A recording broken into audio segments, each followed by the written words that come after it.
Okay, I'm live with an episode of Fearless Singer Podcast. So this is going to be episode 36, and I thought I'd do something different. And if you see me doing this a lot, I've got my phone not strategically angled appropriately for this. I'm going to have to invest in some stands, I think, if I want to continue this. But yeah, I thought I'd do something different for this week's podcast. I have an amazing interview that I did that will come out next week. That's with the wonderful Victoria Watson from Some Jerks. But this week, it's been a crazy week. There's a lot on, and I thought I'll just jump on. I'll do a live, and I'll also upload this to stream on Spotify and Apple or any good streaming platform that you decide to use for this episode. But today I'm talking about the power of deadlines, and I've got a bit of a story with deadlines. So deadlines and myself haven't been... Well, we had a bit of a tetchy relationship in the beginning. Deadlines really gave me anxiety. You know, when I was a kid, I still distinctly remember my first moment of true panged anxiety when I realised that I had an Eisteddfod, in a few days' time. So an Eisteddfod is... it's very big in Bundaberg, by the way, where I grew up, is where you learn some poems, you learn some songs, and you perform, but you also compete. And I remember thinking, oh my God, I haven't learnt my words. I haven't done anything. And that was pretty much my childhood as well, and also my teenage years. I'd leave things to the last minute. I gave my mother a lot of anxiety around leaving things to the last minute, and also even sometimes submitting things after the due date as well. So it really wasn't fun. And then I got into uni, the same thing. We have deadlines. And then I had a career for a long time, which was all about deadlines. So I did journalism in the beginning, didn't do music. And I got a career in government PR, actually, which is the opposite of journalism. But yeah, there was a lot of, you had journalists inquiring, about different things. I worked for Queensland Transport and Main Roads, and you had to get responses to them in a timely fashion, and so then I went from fearing deadlines to really fearing deadlines, because I was actually, now I'm getting paid. This is my career, so I haven't had an easy run with deadlines, but then as you know, I had this career in corporate communications, came back, went to uni, did music, and then deadlines had to become my friend, because otherwise things, when you're a sole trader and your business is music, whether you're a performer, or you write music, or you're a coach, this is where you need deadlines in order to actually action things. Otherwise, you can be lucky and opportunities just come to you, but actually you have to create those opportunities and you have to give yourself a due date. Otherwise, things don't get done. And the same thing goes for when you've got to do these things. Otherwise, you're just really not going to pay your rent or, eat, especially right now in this economy. So then you have to then go, I have to give myself a list of things to do, and I have to schedule this stuff in. And if I don't schedule it into my calendar, it's not going to get done. So I just want to preface that when I talk about deadlines, I had a lot of resistance to them. But there did come a time, and it was just after I'd finished my master's at the conservatorium. I think I'd also was probably around the same time, actually. I finished my grad dip in education as well. So I was pretty busy. And then also running a Fearless Singer, singing, just doing just straight singing teaching. And that's what got me through my grad dip. I didn't have any government assistance. So there was a lot going on, but I wasn't performing. I wasn't gigging. You know, I might get one or two here or there, but and I really felt, oh gosh, it was a really interesting time, because I think it did cause me a lot of sadness, because I'm wired to perform. I'm wired to be on stage. It's what I love to do. And it just wasn't happening, and I felt like that my identity as a singer and performer was starting to sort of get a little bit hazy as well. And it caused me a lot of sadness until it dawned on me. Actually, I had one kind of, I won't go into the details, but I did have one gig that, bless this person, gave me an opportunity, and it bombed. And I thought, oh no, and I'm definitely not going to get asked to do anything like this ever again. And it occurred to me that, okay, all right, you're going to have to start taking matters into your own hands, and you're going to have to start manifesting these beautiful ideas for concerts and, you know, different concepts that you have. You need to make this happen. You can't just keep relying on other people to come in, swoop in, and give you an opportunity. So that was a real turning point for me, because I realized, I'm sad right now. I can take a little bit of responsibility for this and change this situation for myself. I was in my early 30s. And so that's when I had this idea of, okay, how about I just book the gig? Why don't I just, and then put it somewhere in the future where it's going to happen, and it's going to happen this year, but it's not going to be too freaky, you know, like there's one thing saying, yep, all right, just book the gig, and then booking it in a few weeks' time. That would put my nervous system into, fight. I reached out to the university that I went to, Jazz Music Institute. I did my undergrad there. Best jazz music course in the whole of Australia. Please check them out. They run a venue called JMI Live, and I just reached out and said, oh, hey, Dan, could I please have a gig sometime? And luckily, bless him, was like, yeah, sure, Mel. How's September? And then, so there I had a clear deadline. And then also I'd been toying with this idea of, who do I really, by the way, Brisbane is full of incredible, talented musicians. Like, we are so blessed with talent. It's ridiculous. And it comes down to, because everyone is amazing, it comes down to, well, who do you vibe with, and these can be your friends, but, sometimes your most talented friend who you love and adore, and you want to see them succeed in their musical endeavors, you probably don't vibe with them collaboratively, and that's okay. So it's like, it becomes a question of, well, who do you vibe with?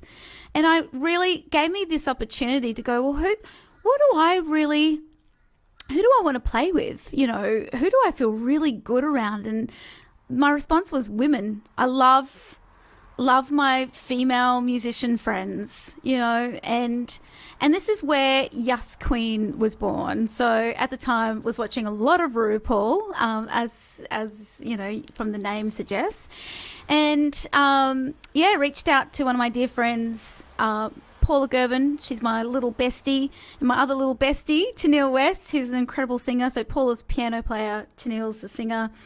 And we put together this beautiful band of female identifying musicians. We then began, after a few more gigs, we began to diversify. We allowed, they were the minority. We allowed men into our group. But that first gig at JMI Live was a Yas Queen event. And honestly, it changed my world. It changed my world in many ways, because it made me realize that I can make things happen by, one, just asking for a date. You know, I knew I needed a date and a venue, and all I had to do was reach out and say, hey. And I know you can say, well, Mel, you know you've connected to JMI Live, but honestly, I also know a lot of venue owners around Brisbane are really happy to hear from you, even if, you know, you may not be connected to the scene. I know they'll be happy for you to send through a little bio and some music. Also, you can always start with actually just hiring a space yourself. So a lot of venues are also very reasonable if you want to hire the space, you know, maybe at the front of their bar. So can you keep a secret? It's for one of the weeknights, you know, it's very reasonable. So you might go, okay, I'm going to back myself. I'm going to pay the, you know, $200. I'm going to book this space. And you can even just start with inviting your friends, because, by the way, our first audiences are always our friends and family, you know, and that is okay. And that audience might stay with you for the course of your, you know, career. Well, you'd hope so. But, you know, that's where we start, and then we build our audience from there. So, yeah. So that's it. You can just go, right, power of a deadline, get the date, get the venue, pay for the venue if you have to, and then get your friends and family involved and say, hey, I've got this, you know, I've got this set list of songs that I really want to share with you. Please come and enjoy a nice wine and a little bit of jazz, or whatever you like to do. Or it could be a cabaret performance. It could be more of you're telling a story. Whatever your goal is, whatever your dream is, just know that it can start with a deadline. You just tell yourself that this is going to happen. The other thing too, with the power of deadlines is, you know, saying, okay, there's a jam at this every month. There's a Brisbane Singers Jam at Brisbane Jazz Club, like a jazz jam. So, you know, it happens the first week of every month. You can go, okay, who runs that? Okay, Ingrid James. All right, I'm going to send her an email and see if I can get in for, you know, March next year. You know, and we're talking about really kind people that'd be like, sure, thank you for reaching out.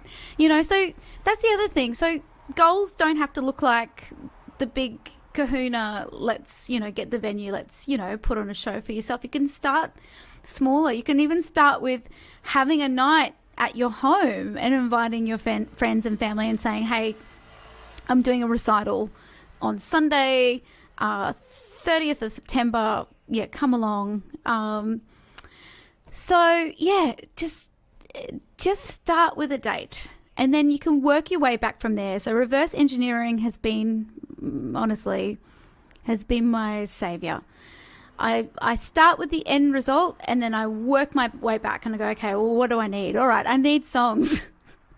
I need a band. All right, you reach out, you go through your contacts. The other thing too, and I know that this will come up for some people, is like, well, I don't have any contacts. One of my dear fearless singer members, Kylie Stevenson, so she actually did a podcast episode. Please go and, I forget what episode it is, but I'll link it in. But she went on, like, there's a website, and I'll find out what it is specifically, and I'll also link that too. It's kind of like a Tinder for musicians, but not to hook up romantically, but to collaborate and join bands, and also, you know, write songs. So, you know, there are resources at your disposal. There's Facebook, there's music classifieds, Brisbane music classifieds, but I'm sure wherever you're listening from, there will be, you know, one in your area as well. So you can reach out and go, hey, this is who I am, this is what I play, this is what I like, interested in collaborating. I'd like to, you know, do some gigs, or I'm actually putting on a gig and would like a guitarist for this event. I'm on that. Like, I'm always looking out for gigs on there. So just know that that's a very invaluable resource where you can start connecting into a network that exists already. It's free, and source your musicians that way, and hopefully long-term collaboration and connection. So that's that. The other thing too with deadlines, and I mentioned this in the beginning because I had a lot of resistance to deadlines. So, do I have to do that by that time? That was pretty much all of my childhood and young adulthood as well. I was a terrible employee, I must admit. I don't know, I think I might be different now, but back in the day, in my 20s and early 30s, I feel very bad. Anyway, I should also work on forgiving myself for that time of my life. But deadlines, I had a lot of resistance towards them. So that's worth a conversation with yourself and going, okay, let's be curious about this resistance. Where does it come from? And a lot of the time, it's this fear of doing things incorrectly. That was for me anyway. This like, but if I try and I really try and I fail, that feels yuck, and I don't want to have to face that. Or what if, it does do well, and then I go, like, my life takes me in a direction that I don't feel comfortable or safe enough yet with. And that's the other thing too, is that fear of success. What if I, start attracting people that make me feel unsafe? Or, there's so much stuff that is just permeating in our, not just our mind, but also our body, because our body, our organs take on memories as well. It's like a cocktail in here, and it's worth the conversation going, okay, well, what am I afraid of? Because resistance is just fear of something. And, and that also could be a conversation with a therapist or whatever your modality of choice is, or a life coach, and just to dig a little bit deeper. And half the time, just a bit of awareness and a bit of journaling is all it takes to reframe that and go, okay, I could just put everything into this and fail, but shit, it's going to make a bloody good story. That's my whole thing. I always think I can turn this, if this fails, I'll turn this into a really funny story for future gigs or podcast episodes, or with my friends and family. I'll turn this into a laugh. And I don't know, that takes a lot of the edge off for me. I'm just like, yeah, all right. And also too, the other thing, is, gosh, I sound like Tony Robbins now, but knowing your why. Like, why are you doing it? Why do you want to do it? And I think when we can also move beyond, I don't know, it's okay to do things because you just want to do them because you love it. And that's if that's strong enough for you, that's great. For me, because I use a little bit of some of my toxic traits, like the people pleasing, to motivate myself, because I don't want to let such and such down, or, because I just want to be part of something bigger than myself, The other thing too is, for me, is I hone in on my values. I'm very much about community. I'm very much about connection. I'm very much about elevating the voices of women, female identifying folk. Very much about social justice, and by the way, you probably fail a little bit, in terms of that as well, but, doing my best to educate myself and get better at it. But yeah, those are my values. So I hone in on that. And I try to create, when I do events or gigs, I try to make it mean something for other people, be of service to other people. And one of those things and one of those events is Fearless Singer Showcase, which basically was launched at the beginning of this year, because I wanted to create a safe space for people to be able to come and sing, and with a professional band in a professional venue that doesn't look like, and by the way, I'm not dissing studios that do the studio concerts, because they're marvelous. They also offer great opportunities for their students. but sometimes it just feels like, oh, it's, those studio concerts feel like a studio concert. I wanted to make it more feel like real life industry, like you're at a bar and you're performing. So I chose one of my favorite venues in all of Australia. It's Can You Keep a Secret in Wollongabba, run by Emily, who I just admire so much. She's just a powerhouse of a human. And she also has It's Still a Secret on Montague Road, just down opposite the milk factory. And I love her aesthetic. It's all vintage. It's really beautiful. And yeah, that's the other thing too. Connecting with venues that you feel really aligned with as well is really important to me. So yeah, Fearless Singer Showcase was created for that, giving these beautiful people who are part of this membership a platform to, and a safe space to go and sing a couple of songs. And even like with the Fearless Singer community, and the membership in particular, there are singers in there who are complete beginners, but there are also professionals in there too. And this gives the professionals a safe space to experiment outside of their comfort zone. So take on repertoire that they would feel a bit scared about doing with their usual band, their usual crew. They want, just this spot to try it out.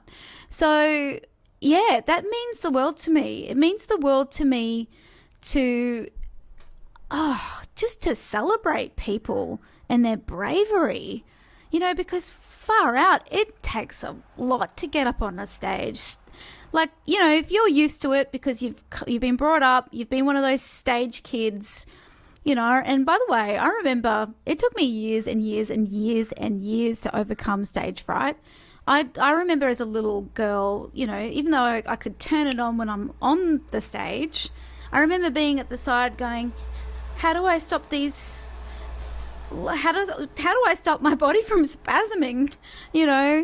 How do I stop my mouth from feeling weird? Like it was the 90s. Everyone was just like, you'll be right, mate. Get out there. Go on.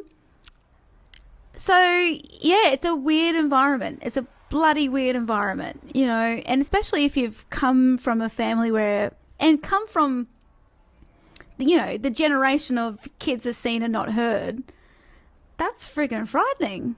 So, yeah, having this opportunity to go celebrate these beautiful, brave singers who get up and just bout out a couple of songs, and it's so lovely to see the progression throughout the year. So far, we've had, how many have we had? This is so we've got one tomorrow night at Can You Keep It Secret? So 7:00 we start if you're interested in coming and supporting and just checking out the vibe. But yeah, so this will be our fourth, and then we've got two more. We've got one in November, and we've got a big shebang one in December, and that's where I'm going to book a full band. And yeah, it's going to go off. It's going to be kind of like our Christmas party as well. So you can see that I'm really excited about it. Really excited about it. But yeah, you can because this is the other thing with studios, because they have so many students, they can't obviously put on so many different events. It's usually just two. But I really feel like there should be more opportunities. So that's why I've just gone, okay, takes a lot of work, but bloody hell, we need to make this happen because frequency is key, to get better. We need to be consistent, and show up. It takes practice of showing up to start to feel some kind of semblance of confidence on the stage. It's just about showing up consistently.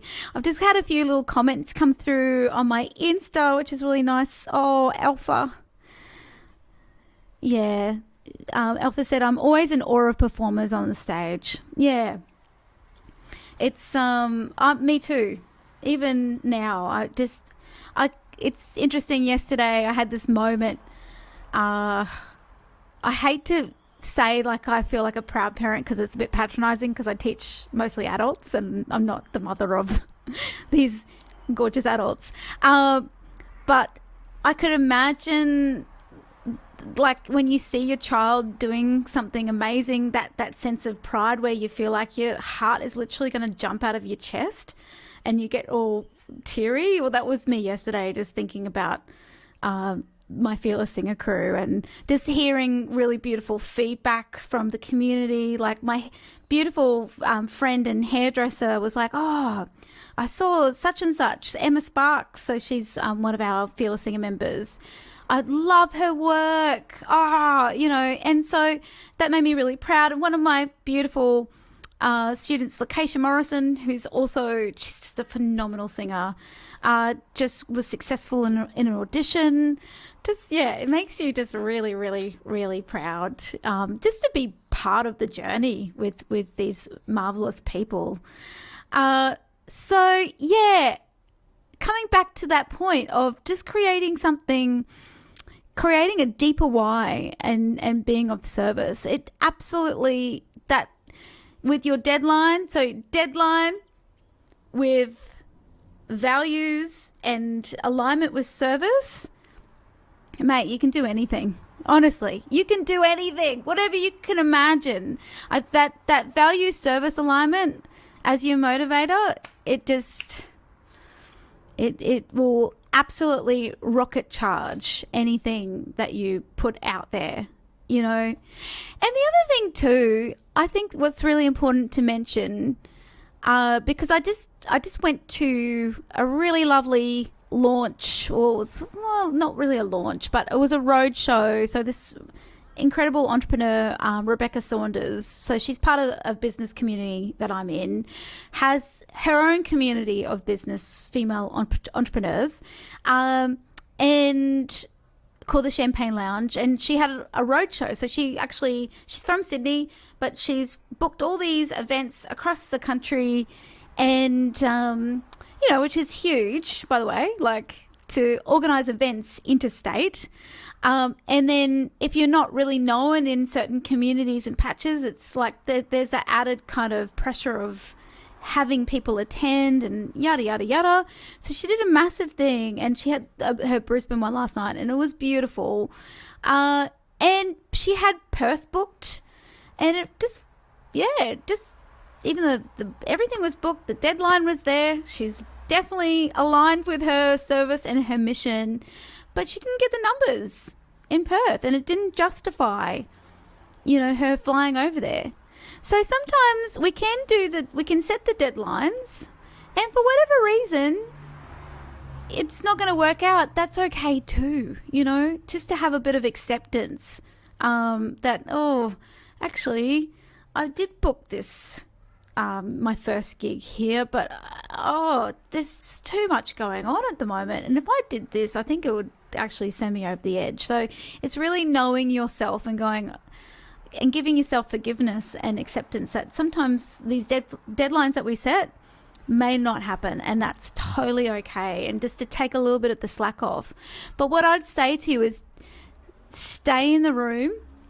It's one of my favorite expressions that I've borrowed from the business world. I think it's from Denise Duffield Thomas. Stay in the room and just go, okay, look, I've set this date. This was a horrible time to set this date. All right, I'm going to push it back a couple of months, and give yourself space around it. So, for instance, I have a Greek show. So our girl from Greece is a beautiful production company that I've launched with, Katerini Menelatos. Please go back and listen to our podcast together. She's a very inspirational powerhouse of a singer and woman and entrepreneur and music therapist. She's amazing. So we have this show on the 23rd of September. It's in Spring Hill. Because it's part of our production company. It's our launch.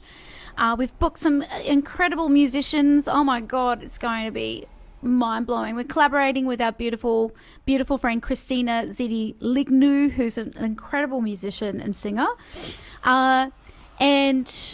We've booked a bouzouki player from Melbourne. The guy from Cairns is coming down. He's very in tune with the Greek music and was apparently part of a Balkan band in the 90s and knows the bass player, my my beautiful friend Dr. Bob is playing double bass for that event. And we just found out that they played in a Balkan band together. So that was just a lovely happen chance moment. And have a percussionist. So it's a big deal. So I've just gone, knowing my personality type, because I like to take on so many things. I love to pack those weeks, even sometimes to the detriment of my mental health. I'm only starting to learn now not to do that. So I've gone, okay, I'm doing very little that week. I'm going to just dedicate a week to making sure my lyrics are down pat, because Greek for me, as much as it's in my DNA, it's challenging. I'm also battling, I'm not going to lie, imposter syndrome, being, really, well, I'm part Greek. I'm not even, I think I'm third generation, a quarter Greek, but still very much deeply connected to my cultural heritage and really love it, but still battling this idea of, come on, mate, you little Aussie, what are you doing? And so this is the critical mind that likes to come up and tell us we're a piece of shit, So, battling that. So I just know that I need to create space around things that are really big. So that might be another way of overcoming that anxiety, and also to check in with resistance and check in with self-sabotage, because that can kind of happen as well. And just knowing that they're all based around fear, and fear is just, it's a natural instinct that we have that keeps us alive. It stops us from walking out on the street, getting killed. It stops us from getting eaten. Well, it stopped us from getting eaten by dinosaurs. So it's just natural, but we can coach ourselves through it. They're just, they're beliefs and thoughts that culminate and trigger a response in us to create safety. So we can coach ourselves through it. I think sometimes we think fear is this big, like, lurky monster, but we can make friends with it, and we can coach ourselves through it. Anyhow, that was a long mini podcast episode. I hope you got a lot out of that. Just a couple of little things. So tomorrow night, Thursday, the 7th of September, our beautiful Fearless Singer community are coming together. We have 14, I think it's 14 beautiful singers from our membership performing. They're all amazing. Come and support us. Come and be part of the community. Come and be part of the magic. It is so, I can't tell you how magical it is. So a lot of the partners of the performers say, oh my God, like if such and such wasn't even performing, I'd still want to come to this, because it's just so supercharged. It's a very high vibrational space. So come be part of it, the showcase, Fearless Singer Showcase. Tomorrow night, it's and Can You Keep a Secret? It's a beautiful venue. The other thing is on Saturday, my project Little Mel. So I do, jazz, but I mix it up with soul, blues, and country. I'm performing at the Bearded Lady, but I'm also performing alongside Girl from Greece. So the beautiful Katerini Menelatos and Christina Zidi Lignou, and I've got the glorious Tennille West, my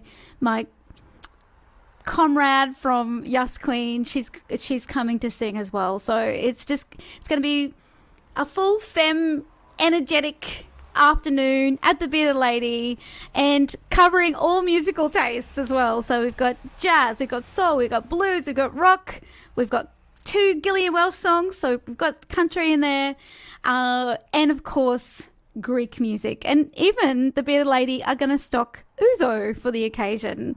Even though I'm on a 12-week health reset, I'm still very excited about that, and happy to live vicariously through anyone who would like to shot some ouzo.